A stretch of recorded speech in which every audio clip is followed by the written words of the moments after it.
Bible me dit que la parole est une épée.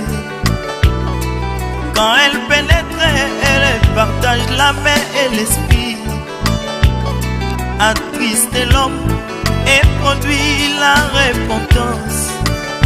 Et comme une épée, elle le fait aussi couler le sang. Bonsoir, bonsoir, chers téléspectateurs de MCR TV. Nous sommes à l'heure de l'émission Que la lumière soit.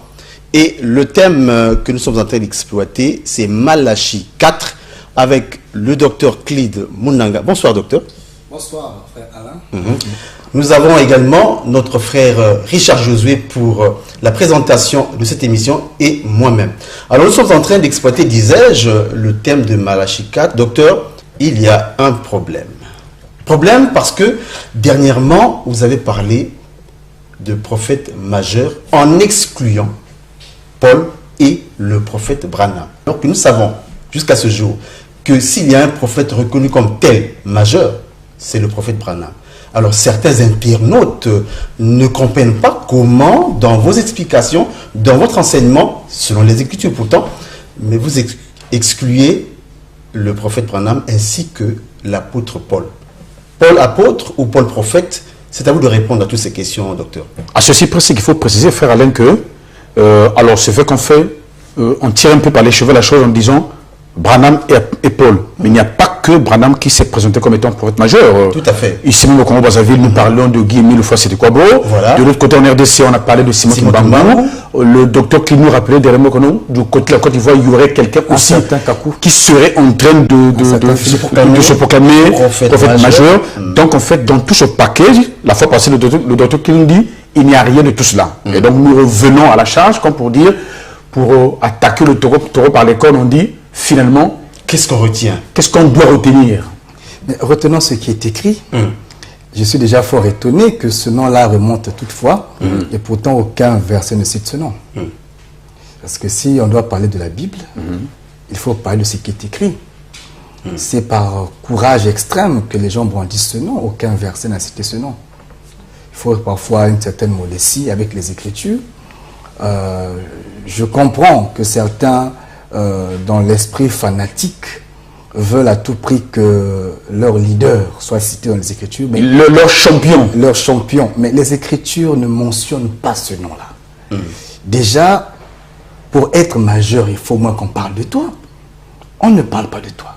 Quel est ce courage-là que quelqu'un aura? On ne parle pas de toi dans l'histoire, mais tu veux t'avérer majeur, alors qu'on ne parle pas de toi. Dans aucun verset, on parle d'un prophète américain, parce que aucun prophète américain n'a sa place dans les Écritures en qualité de majeur.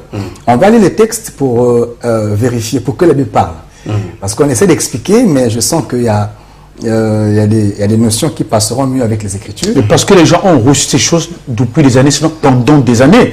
Et donc après, ils sont troublés que d'entendre un autre prédicateur de l'Évangile en train de leur dire tout ce que vous avez appris depuis des années, certainement depuis leur naissance, est quasiment faux, sinon totalement faux. Selon les Écritures. Selon les Écritures. Et c'est là où on voit les réductions du docteur Clyde Munanga. Nous insistons que aucun prophète majeur n'est sorti et ne sortira des États-Unis. Aucun. Alors, tous ceux qui avaient ce rêve-là, ils peuvent cesser de rêver. Il n'y a pas un prophète majeur. Il n'en a jamais eu et il n'en aura jamais aux États-Unis. Ça, il faut... Mais au Congo, il faut commencer par clarifier. Il faut se réveiller déjà. Pourquoi doit-on être majeur? C'est par rapport à quoi? Voilà pourquoi nous voulons prendre les Écritures. Tout à fait. Et dit majeur, celui qui a sous son influence des mineurs. Parce qu'on est majeur par rapport aux mineurs. Bien sûr. Le majeur, c'est celui dans les Écritures, celui qu'on peut situer majeur, c'est celui qui est porteur d'une alliance. Vous, celui qui est porteur d'une alliance, parce que il y a ce qu'on appelle le messager de l'alliance, le sacrificateur de l'alliance ou le prophète de l'alliance. C'est-à-dire qu'il est le principal. Et sous lui, comme était Aaron, Aaron était un principal sacrificateur, et il y avait des sacrificateurs sous l'ordre d'Aaron. Voyez-vous? Et tous les sacrificateurs qui naissaient sous l'ordre d'Aaron. Donc Aaron était comme un principal pour tous ceux qui devraient venir, parce que ne pouvait être sacrificateur qu'un fils d'Aaron. Sacrificateur souverain, je veux dire. Donc vous voyez que, vu que Aaron était le point central de tous les sacrificateurs principal, et ça faisait que Aaron pouvait être vu, parce qu'on parle même d'être établi sous l'ordre d'Aaron, parce que Aaron est vu comme ce principal sacrificateur dans l'ombre. Mais pour parler des prophètes, et prophète majeur, celui qui est porteur d'une alliance. Et prophète majeur est aussi celui qui, outre porteur d'une alliance, est celui dont tous les autres prophètes doivent répéter. Voyez-vous? Maintenant, vérifions un peu. J'avais aussi dit qu'un prophète majeur est un prophète parole faite chair, qui est une position de la divinité. De la divinité personnifiée. Parce que quand on dit prophète majeur, il ne faut pas le dire pour le dire, il faut peser les mots. Il faut vraiment peser les mots. Parce que j'ai présenté deux prophètes majeurs. Le premier, l'écriture a témoigné, parole faite chair.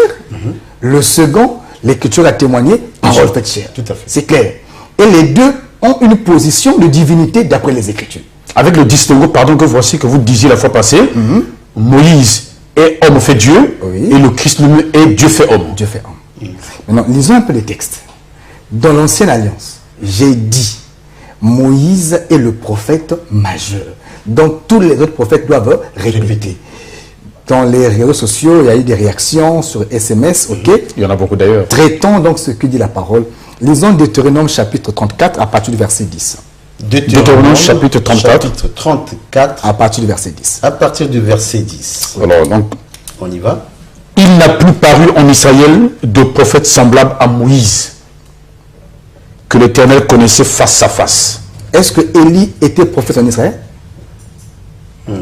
Si oui, vous comprenez par là que dès l'introduction, la question est traitée. Il n'y a plus paru en Israël un prophète à l'instar de Moïse. Nous continuons ce que dit l'Écriture. Nul ne peut lui être comparé pour tous les signes et les miracles que Dieu l'envoyait faire au pays d'Égypte contre Pharaon, contre ses serviteurs et contre tout son pays. Et pour tous les prodiges de terreur que Moïse accomplit à main forte sous les yeux de tout Israël. Nul ne peut lui être comparé. Le jour où Jésus même s'est comparé à Moïse, les autres ont réagi. Ça lui a valu la mort. Parce qu'en fait, finalement, les Israéliens ont décidé de tuer Jésus parce qu'il s'était comparé à Moïse. Mais attends. Parce que pour eux, ils blasphémaient. Eux, quand tu contredis Moïse, mais tu es passible. Quand tu dis Moïse a dit, moi je dis, tu es passible d'une peine de C'est-à-dire mort. que personne ne doit se placer au diapason de Moïse. C'est ce qui est écrit ici. On dit que personne ne peut lui être comparé dans la maison d'Israël. Je me demande, Élie était-il un prophète dans la maison d'Israël, oui ou non? Oui. Lisons encore une écriture. Nombre chapitre 12 à partir du verset 6. Nombre chapitre 12. Chapitre 12. À partir du verset 6. À partir du verset 6. Et il dit, écoutez bien mes paroles. Écoutez bien mes paroles. Lorsqu'il y aura parmi vous un prophète, c'est dans une vision que moi, l'Éternel, je me révélerai à lui. C'est dans un songe que je lui parlerai. Il n'en est pas ainsi de mon serviteur Moïse. Il est fidèle dans toute ma maison. Je lui parle bouche à bouche. Je me révèle à lui sans énigme. Et là, c'est très fort. Hein? Très fort. Et il voit une représentation de l'Éternel. Pourquoi donc n'avez-vous pas craint de parler contre mon serviteur, contre Moïse? Ok. Donc ici, on nous dit que Dieu, vous aurez des prophètes. Et parmi ces prophètes, on en cite. Élie est parmi, Ésaïe est parmi, Jérémie est parmi. Ils sont nombreux. Vous aurez des prophètes. C'est par une vision que moi, Dieu, je me révélerai à eux. C'est par des songes que je leur parlerai. Il n'en est pas de semblable comme Moïse. Donc Moïse, c'est celui qu'on ne peut pas comparer à d'autres prophètes parce qu'il voit Dieu sans énigme. Ça veut dire qu'il est dans le secret de Dieu. Dans le secret de Dieu. Pendant que Dieu doit se révéler à Élie, il doit se révéler à Jérémie, il doit se révéler à Ésaïe, il doit donner un songe à X, donner une vision à Y. Moïse entre dans l'intimité, voit Dieu face à face. S'il veut voir Dieu, il monte, il le voit sans protocole. Voyez-vous? Et ça fait de lui un prophète qu'on ne peut pas comparer aux autres. Sous d'autres, on dirait qu'il était un ministre d'État qui entre son protocole. Voilà. Alors là, docteur Clédy, je vais oser une question. Mais est-ce que Dieu, dans sa souveraineté... Lisons un peu une autre écriture. D'accord. Deutéronome chapitre 18, verset 18. Deutéronome 18. Je vais expliquer pourquoi j'ai présenté deux prophètes majeurs. Deutéronome 18 donc. Voilà, nous y sommes. Je leur susciterai du milieu de leurs frères un prophète comme toi. Je mettrai mes paroles dans sa bouche et il leur dira tout ce que je lui commanderai. Maintenant le verset 15. Du même chapitre. Hein? Oui.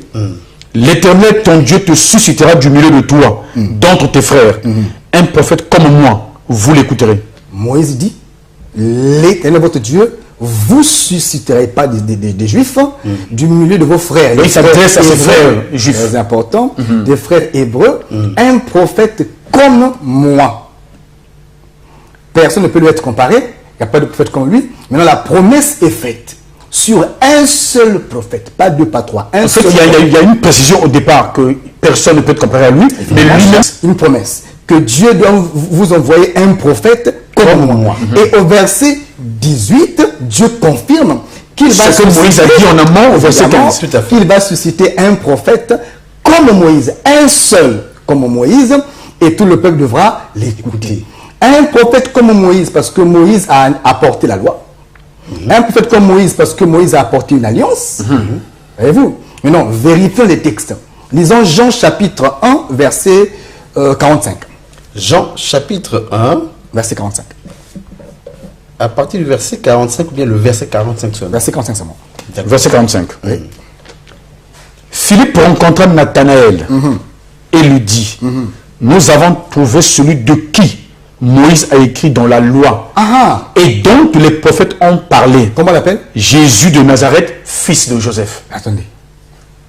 Moïse a dit, Dieu doit vous envoyer un prophète comme moi. Ici, l'écriture dit, nous avons rencontré ce prophète dont Moïse a écrit dans la loi. Tout à fait. Et donc les prophètes aussi ont parlé. Et il précise son nom, Jésus de Nazareth, fils d'eux. Maintenant, lisons Jean chapitre 1, verset 17. Jean chapitre 1. Dans le même... on remonte sur 17. Oui. Car la loi a été donnée par Moïse, la grâce et la vérité sont venues par Jésus-Christ. Ok. Maintenant, citez-moi un prophète qui n'est ni dans la loi, ni dans la grâce, pour qu'on le établisse comme un majeur. C'est là où je voulais maintenant poser une question, docteur Clédy. Parce que la loi un majeur, c'est Moïse, d'après l'écriture. Bien sûr. La grâce un majeur, c'est Jésus. Maintenant, citez-moi l'autre prophète qui est entre la grâce et la loi, pour qu'on le place comme un majeur. Docteur Clédy, donc on a compris que l'ancienne alliance a pour prophète Moïse, la nouvelle alliance a pour prophète Jésus-Christ. Mais est-ce que Dieu, dans sa souveraineté, ne peut pas s'autoriser à parler à élever un homme? Dieu est souverain. Dans le jardin d'Éden, il n'y avait que deux arbres au milieu du jardin. C'est-à-dire? Les deux arbres au centre du jardin sont deux prophètes majeurs. Il n'y avait que deux, pas trois. Et quand Dieu a créé, il y avait eu un soir, il y a eu un matin. Il n'y a pas eu un temps au milieu des deux. Or, le temps du matin est une alliance, et le temps du soir en est une alliance. Et toute alliance doit avoir un prophète porteur ou encore un prophète représentant. Voilà, un prophète de l'alliance, sous lequel il y aura des prophètes qui naîtront pour le répéter. Moïse a été le prophète de l'alliance, qui a porté la première alliance qui n'est autre que la loi, et tous les prophètes ont répété Moïse. L'écriture l'a dit qu'on le lise encore, le verset 45. Nous avons rencontré l'homme dont Moïse a écrit. Hein, Jean 1,45 dit... Jean 1,45, bien sûr. On va encore lire ça. Voilà, j'y suis. Philippe rencontra Nathanaël et lui dit, nous avons trouvé celui de qui Moïse a écrit dans la loi et dont tous les prophètes ont parlé. Jésus de Nazareth, fils de Joseph. Donc, dans la loi, Moïse a écrit en parlant de Jésus-Christ. Les prophètes ont également... Non, dans la loi, Moïse a parlé de quelqu'un mais n'a pas cité le nom parce que Moïse ne connaissait pas le nom. Très bien. Et la nouvelle alliance nous dit qu'on a trouvé l'homme en question et non, Moïse avait il s'appelle un tel, il est fils d'un tel. Est-ce qu'à ce niveau-là, on peut encore raisonner vraiment? Si on est chrétien avec tous les textes, on devait dire Amen. Maintenant, si on est fanatique d'un mouvement, ça on respecte ça. Voyez-vous? Mais on interpelle quand même que, en étant dur devant la parole, c'est la voie de la perdition. Quiconque ne dit pas Amen à ce qui est écrit, alors que les textes parlent si clairement, nous voyons là la puissance d'égarement. Et nous savons que l'égarement est une puissance. Quand elle est déjà emportée, on ne peut rien faire. Donc, nous prions que Dieu fasse grâce à ceux qui continuent à être réfractaires de la parole, mais nous disons qu'il n'est pas de notre coutume de résister devant les textes. La parole est claire, il n'y a que 2 prophètes majeurs. Un de l'Ancienne Alliance, c'est Moïse, l'autre le soir, c'est Jésus. Et le soir, c'est la Nouvelle Alliance. Voilà, il n'y a que 2 prophètes majeurs. Pardon, docteur Okédé. Parce que tous les apôtres sont les enfants de Jésus. Paul y compris. Attendez, Paul n'est pas comparable au maître. Il ne faut pas dire des choses graves. Parce que si Jésus est majeur, et vous mettez Paul majeur, vous blasphémez. C'était tout le sens justement de l'introduction de frère Alain tout à l'heure, parce que nous avons comparer Jésus à Paul. Attendez, c'est grave ça. C'est grave. On ne peut pas comparer Paul à Jésus. On dit quoi? Jésus est majeur et Paul le sera. Mais docteur, est-ce que ce n'est pas par la pertinence et la particularité du ministère qu'a porté Paul? Il faut qu'on reconnaisse, vous l'avez dit la fois passée, l'étoile n'est pas comparable à la lune. Peu importe l'éclat de l'étoile, elle dépend de la lune. La lune doit conduire les étoiles. L'écriture est claire. C'est la lune qui conduit les étoiles. C'est le principal qui conduit les autres auxiliaires. Les Éphésiens sont en fait des étoiles qui accompagnent le principal, la lune qui n'est autre que notre Seigneur Jésus-Christ. On ne peut pas avoir 2 majeurs dans une même alliance. Ça n'existe pas. Sinon, ça devient la pagaille.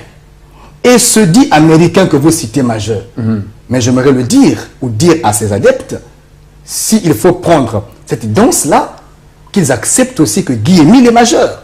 Guy-Émile, le fois, c'est quoi? Oui, qu'il cesse d'être complexé par la peau blanche ou par le complexe américain. Comme ça, c'est plus proche de nous, et on a un prophète majeur juste à côté. Et au-delà du fleuve, on a aussi Simon Kimbangou, qui a fait ses œuvres, qui a vraiment... Non, on va pas aussi fait des miracles, qui a fait des miracles, qui a aidé même... Ici, nous, à Pointe-Noire, à une époque reculée, Cyril Assis Simon Zéphirin, qui a fait ses œuvres, ses preuves.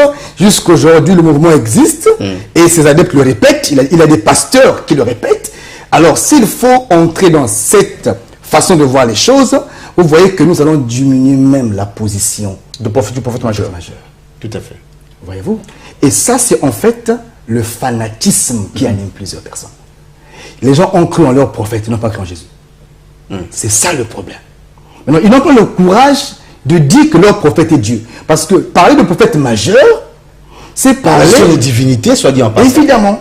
Quand quelqu'un dit que son prophète est parole faite chair, il a dit que son prophète est Dieu. Mais il n'a pas le courage de le reconnaître. Mais pardon, il est hypocrite. Pardon, logiquement. Justement, il y a certains frères du message, parmi lesquels les pasteurs. Moi, je citerai un ami personnel, le docteur Bill Branham, le pasteur Bill Branham, qui lui reconnaît et prêche William Marion Branham comme Dieu. Dieu fait chair. Je pense lui, il ne s'en cache pas. Je pense qu'il est franc. Il est plus franc. Il est sincère. Il est franc par rapport aux autres. Parce que tu ne peux pas dire que ton prophète est majeur si tu ne fais pas de lui Dieu. C'est clair. Un prophète majeur, parole faite chair, c'est Dieu. C'est Dieu dans la... Moïse était Dieu avec un grand D, c'est ce qui est écrit, Aaron son prophète. Voyez-vous? Donc, quand vous placez votre prophète à ce rang-là, acceptez que vous dites qu'il est Dieu. Adorez-le. Et reconnaissez-le, adorez-le comme tel. Voilà, je ne suis pas étonné quand je vois les photos dans le lieu de culte. Dans les voitures, pas seulement dans les voitures, dans les voitures, c'est de l'idolâtrie. Sans le dire, ils le reconnaissent que cet homme qu'ils appellent prophète est leur Dieu. La preuve en est qu'ils l'adorent avec des images. Ça est là. Est-ce qu'on peut qualifier ça? Moi, je pense qu'à cette question-là, ils cessent d'être chrétiens. Qu'ils aillent gérer les brochures et qu'ils laissent la Bible. C'est mieux. Alors là, docteur Clédy, vous touchez un point, pardon, très important. Vous touchez un point particulier, mais nous avons affaire à des frères et sœurs qui certainement sont sincères avec leur foi. On peut pas être chrétien. Ils ont les photos de Branham, du Jésus dit d'Hoffmann, de beaucoup de choses. En fait, nous voulons... Est-ce que ça, c'est déjà le syncrétisme religieux ou qu'ils ne savent pas qui les adore? Parce qu'il y a Jésus à côté, il y a Branham à côté, il y a autre chose à côté, il y a beaucoup de photos. Ils ont critiqué hier l'Église catholique, mais font pire que l'Église catholique aujourd'hui. L'Église catholique, au moins, garde les images d'un certain Jésus, même si ce n'est pas vrai. Au moins, ils se reconnaissent dans Jésus. Dans Jésus. Mais eux ont laissé Jésus pour élever les images d'un certain homme. Je pense qu'ils font pire que Jésus. Ils ont pire que les catholiques. Et s'ils interdisent le salut aux catholiques, je leur interdis le salut. Par conséquent. La porte est faite parce que tous sont idolâtres. Ni plus, ni moins.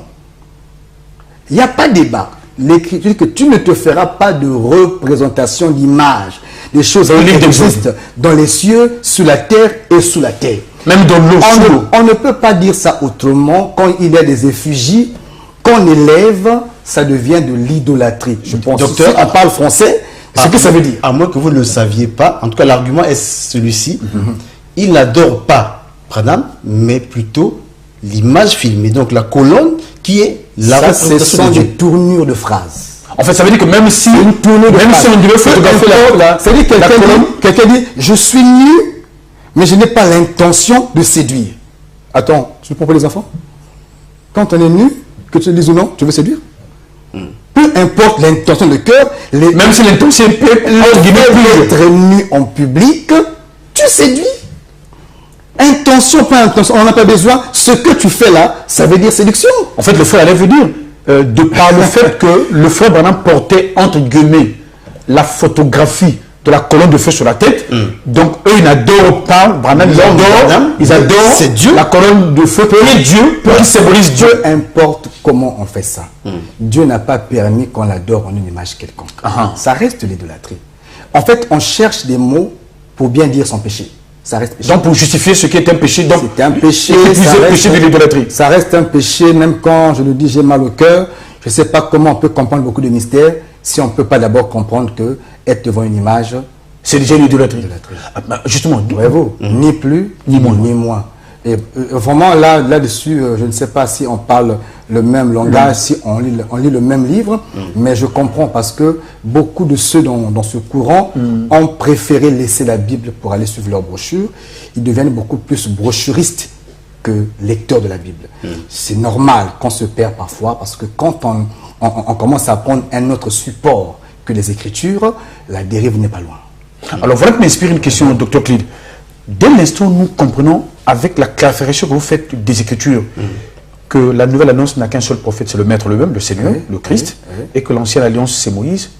Mais pourquoi Paul dit-il du Christ qu'il est établi prêtre dans l'ordre, non pas de Moïse, mais de Melchisédek? Est-ce qu'on peut essayer ça? Quelqu'un m'a posé la question pour dire, oui, mais Richard Josué, puisque Moïse est le prophète majeur, pourquoi le Maître de qui il a parlé lui-même n'est pas établi prêtre dans son ordre à lui? Déjà, que vient faire Melchisédek là-dedans? J'aimerais d'abord insister. Dans l'ancienne alliance, il n'y a qu'un seul prophète majeur. L'ancienne, c'est Moïse. Moïse. Élie et tous les autres répètent Moïse. Pourquoi Jésus-Christ est prêtre dans l'ordre de Melchisédek? Il doit même rappeler, il vient rappeler Moïse parce que c'est Moïse qui écrit. Qui pose la question. Et lorsque, dans le séjour de mort, le riche a dit au Père Abraham, Père Abraham, si tu envoyais Lazare aller dire à mes frères, mes 5 frères, qui sont encore au monde des vivants, ce qui se passe ici, je suis sûr qu'ils doivent se repentir. Le Père Abraham leur a dit quoi? Ils ont Moïse et les prophètes. Ouais, là on passe Moïse. C'est-à-dire qu'il a précisé. Il a porté la Moïse d'abord et les prophètes. Donc tous. Parmi les prophètes, il y a l'intérieur. Il y a Jean à l'intérieur. Il y a tous les prophètes. On dit ils ont Moïse et les prophètes. C'est comme s'ils ont Dieu. Moïse n'est pas comparable à l'autre prophète. Et c'est même dit clairement. C'est clé. C'est qu'on a lu tout à l'heure. Évidemment. Maintenant, je pense que la question du prophète majeur est clarifiée. Avec les Écritures, celui qui veut raisonner, bon, on le laisse raisonner, mais la Bible a parlé. Ça, c'est clair. De par tout ce que nous avons lu et avec votre érudition, on a saisi le problème posé. Maintenant, quand on dit que Jésus-Christ est établi prêtre pour toujours dans l'ordre de Melchisédek. Évidemment. Melchisédek n'est pas un sacrificateur, je ne sais pas comme quiconque le dirait. Parce que lorsqu'on dit Melchisédek, l'apôtre Paul dit selon l'étymologie de son nom, roi de Salem. Salem veut dire paix. Donc roi de paix. Ou justice. Et nous savons que dans un royaume, il n'y a pas deux rois, il n'y a qu'un seul roi. S'il est roi de paix, Jésus s'est identifié comme étant le prince de la paix. Ça veut dire le Melchisédek en réalité, c'était Dieu lui-même. C'était Dieu. Donc Jésus qui s'est établi prêtre dans l'ordre du Père lui-même. Le roi de paix, c'est qui? Dieu. Si Jésus est prince de paix, qui pensez-vous est le roi de paix? C'est son Père qui est Dieu. Melchisédek veut dire roi de paix, roi de Salem. Donc il n'y a pas de débat, c'est un langage spirituel, un langage prophétique. Et lorsqu'on interprète la pensée de Dieu, on comprend ça simplement sans perturbation. En fait, l'établissement de Jésus prêtre dans l'ordre de Melchisédek ne modifie en rien les placements de Moïse et de Jésus, selon que l'un est prophète majeur de l'ancienne alliance et l'autre prophète majeur de la nouvelle alliance. Et comme qui dirait, le débat est clos, quoi. Le débat est clos. Et quand vous voyez que Jésus est prophète majeur, ça veut dire que Pierre, Jean, Jacques, Paul, colonne de l'église, Paul, Matthieu, tout ce que vous voulez citer là, sont et resteront les enfants du Seigneur. D'ailleurs, tous les ministres de la parole sont des comme.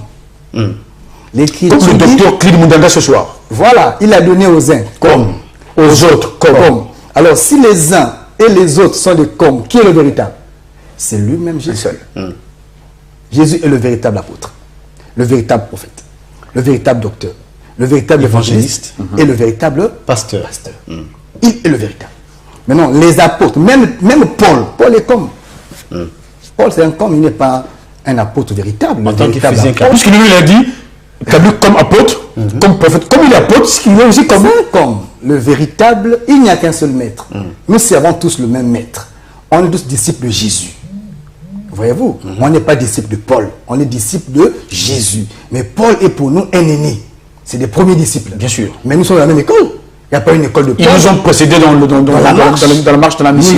Nous leur reconnaissons ce rang, mais ils ne sont pas notre Seigneur. Paul n'est pas un Seigneur, Paul n'est pas un majeur, Paul est un apôtre qui a servi de fondement. On peut l'appeler un apôtre de fondement, différent de nous. Voyez-vous, nous élevons les murs, eux, ils ont posé le fondement. On est différents.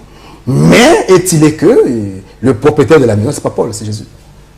Alors, docteur Clid, parler justement de la prédication de la croix, c'est régler la question du salut. Parce qu'au-delà de tout ce que nous disons, la problématique finale, c'est le salut. Évidemment. Revenons donc justement à toutes celles et ceux qui ont adoré Branham, ont adoré les brochures, ont adoré Simon Kimbangu, adorent, bien sûr. Merci pour cette précision, frère Alain. Ils adorent Guémil, Simon Kimbangu. On n'a pas peur de le dire parce que il faut bien qu'on crache la vérité, qu'on dise la vérité un jour. J'ai besoin de dire, comme qui dirait, en regardant les téléspectateurs les yeux dans les yeux, docteur Clid Mundanga. Quel est leur sort si jamais ils devaient demeurer dans cette situation jusqu'à leur transition? Mais déjà, quand on adore un homme à la place de Dieu, la conséquence est connue. L'Écriture dit que les idolâtres n'hériteront point le royaume. Il faut qu'on le dise. Il faut qu'on le dise. Ce boucan qu'on entend à la cité, c'est un vent sans rien de contenu. Voyez-vous, le boucan est fort quand on répète la parole. Mais quand on s'écarte de la parole, voilà, c'est un vent qui circule et qui passe.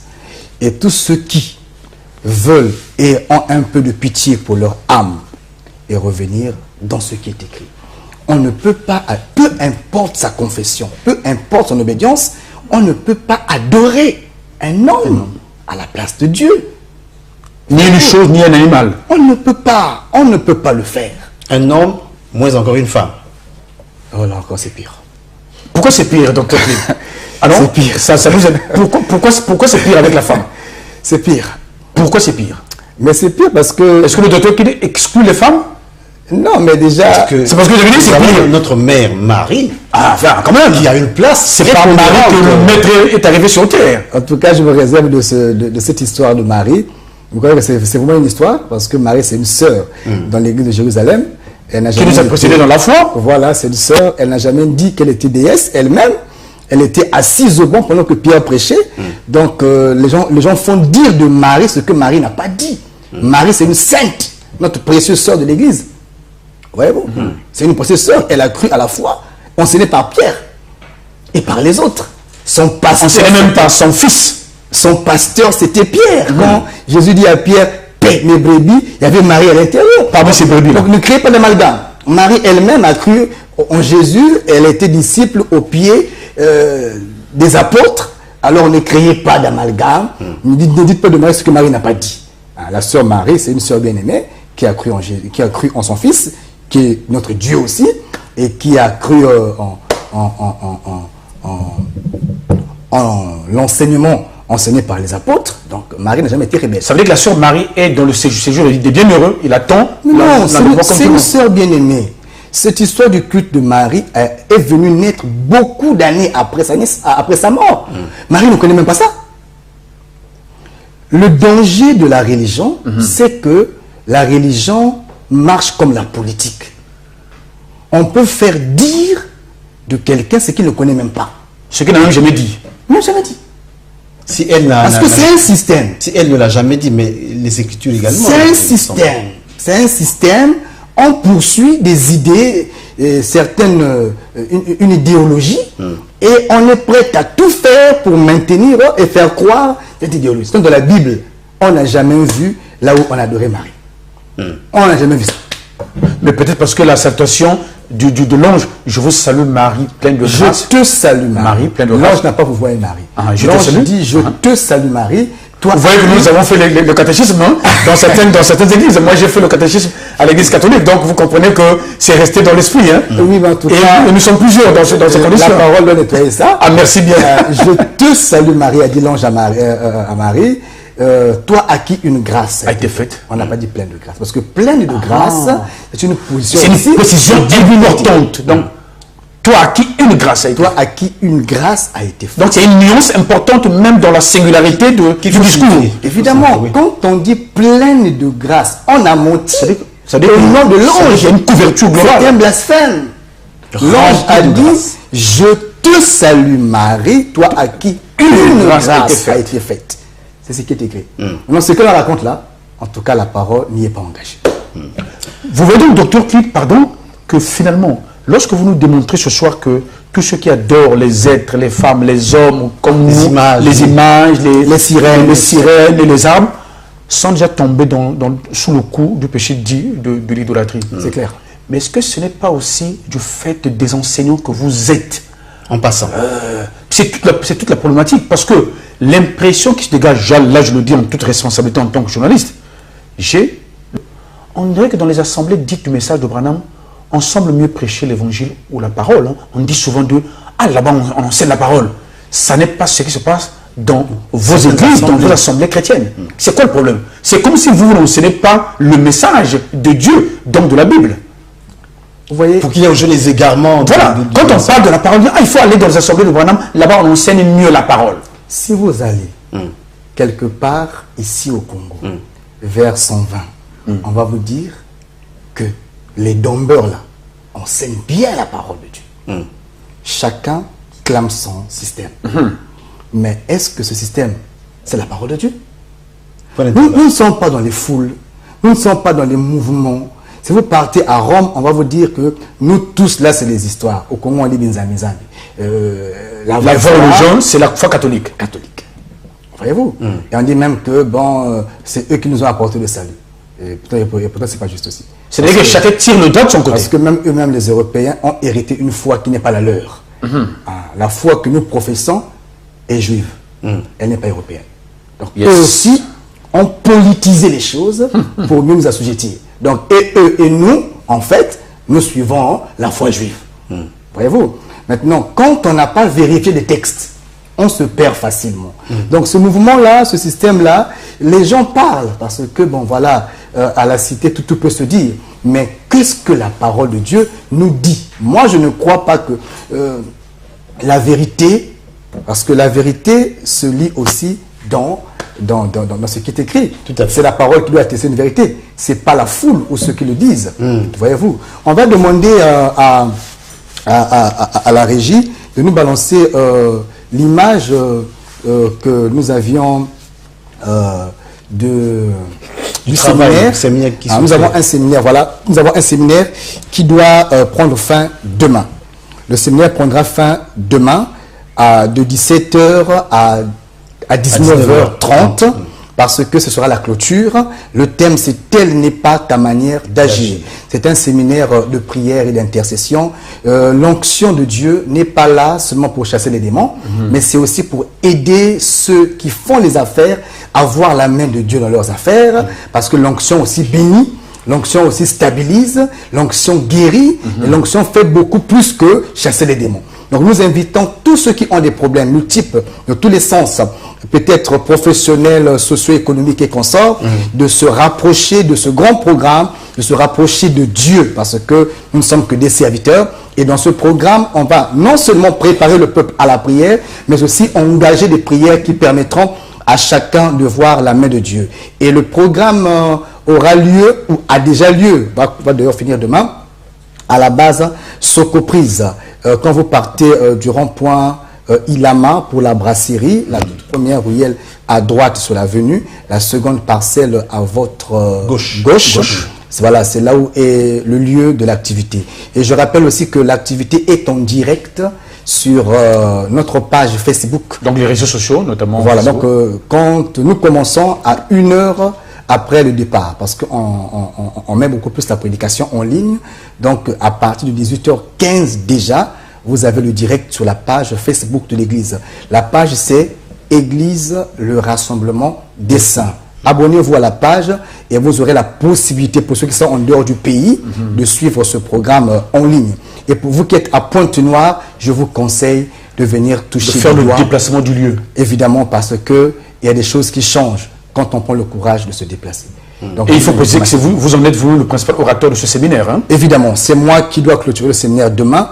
Et il y a une pensée intéressante à expliquer demain. Et déjà ce soir, beaucoup ont été bénis. Nous avons expliqué comment la statuette de sel de la femme de Lot, c'était l'image de Jésus lui-même. Vous voyez, c'est des profondeurs extraordinaires. Alors ça c'est formidable. C'est des profondeurs extraordinaires. Alors je vous invite, nombreux amoureux de la parole, il y aura la parole, il y aura aussi la prière. Ça serait intéressant. Il y a la parole, il y aura également la prière. Docteur, c'est vrai que nous avons beaucoup épilogué sur la personne du frère Branham, mais entre-temps, nous étions en train d'expliquer le rétablissement de l'autel, docteur.